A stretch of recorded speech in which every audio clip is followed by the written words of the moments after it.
Chantel Thornton. This is a rental car, Chantel, and you are here for an overnight parking ticket. What do you want to tell me about this? I believe it was for the Richmond rental ticket. Yes. It was overnight parking? It was just 10 days ago. Oh, okay. I'm sorry. I thought it was another ticket. I didn't have the funds to pay it at the time. Well, we have other tickets for you, but we'll get to those in a minute. But this overnight parking ticket was just 10 days ago. Yes. All right, you plead guilty to that? Yes. All right, that's $20. In addition to that, you had a previous court judgment. Yes. The court judgment was $800. After the boot was released, you never paid another dime. You never came back. I had actually a very bad housing situation, so I was unable to make a payment. And You never called. We didn't change our number. You never came back. I didn't know I was able to call. I thought I just had to come back and make a separate appearance for it. Chantel, it was 3 years ago. Right. What did you think was going to happen? I have no idea. Yeah, you're just going to stop paying. No, you said, it's not that. You said, I owe $400. I'll just stop paying. Definitely not. There's so much bills these Something's days. going to happen. The economy's not so. We all have bills. Right. Inspector Quinn has bills. I have bills. But everybody in the courtroom has bills. We all have bills. But you know what else we have? We have obligations. I do have obligations. And we have Your Honor. responsibility. Right. Yeah, so. I brought an envelope to prove what I took care of in that time that I didn't come and pay my tickets. It was a very bad housing issue. You still owe $400 that you have not paid one penny on in the last 3 years. How do you plan to pay that? I'm unsure. $50 a month. Can you do that? I'll try my best, Your Honor. Well, how much can you pay? I don't have any money. I'm unemployed. Do you have any children? I have two. How old are they? One is 11, the other is 3. I just worked this past summer with the Census Bureau, a temporary assignment, and after that, I had something else lined up. It didn't fall through, so I'm just trying to basically maintain and float for now until employment comes up, or hopefully income tax can help.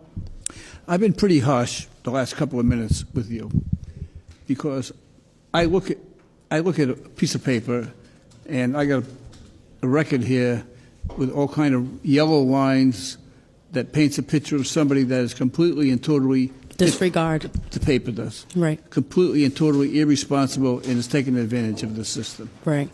But I must tell you that upon reflection, hearing your story, which I always try to do, I have a change of heart. I appreciate that. I get letters from people all over the country. And usually when children are involved, and I know you have 2 children, I look at things differently. Okay. I'm going to read a letter that I received from a woman who lives in Anderson, Indiana. Wow. And her name is Angie Chesser, Chesser. And it says, I'm not going to read the whole thing, it says, hi, Judge Caprio, I enjoy the old Italian stories that you share with all of us. She said, I am enclosing $60 to cover tickets or court cost of a single parent. Oh, wow. She said, last year the child support stopped for a few months for my son, and I know what it's like to struggle through the holidays.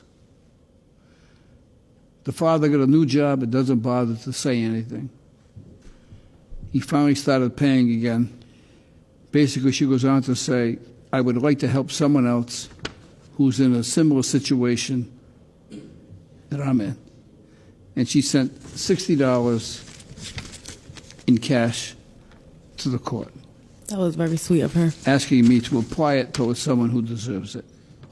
So, for Angie Chesser, I thank her very much for her consideration, and I'm going to apply this to your fine. Thank you. Because you fit the profile of someone that Angie is concerned about. She has a good heart.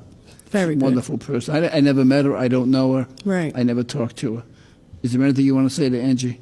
Angie, thank you very much. I don't want to cry, but very touching. I appreciate it. Angie can be an inspiration to all of us. And I know that someday things are going to turn around for you. And when they do, you're going to follow Angie's example and help somebody else. Definitely. You don't have to do it here.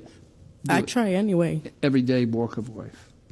Okay, it's $125.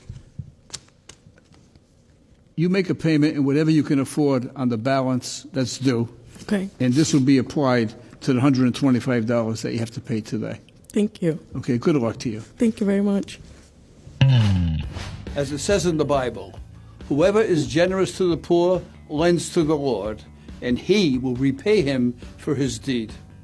I have no doubt Angie will be repaid tenfold for her generosity, as we all will if we follow her lead.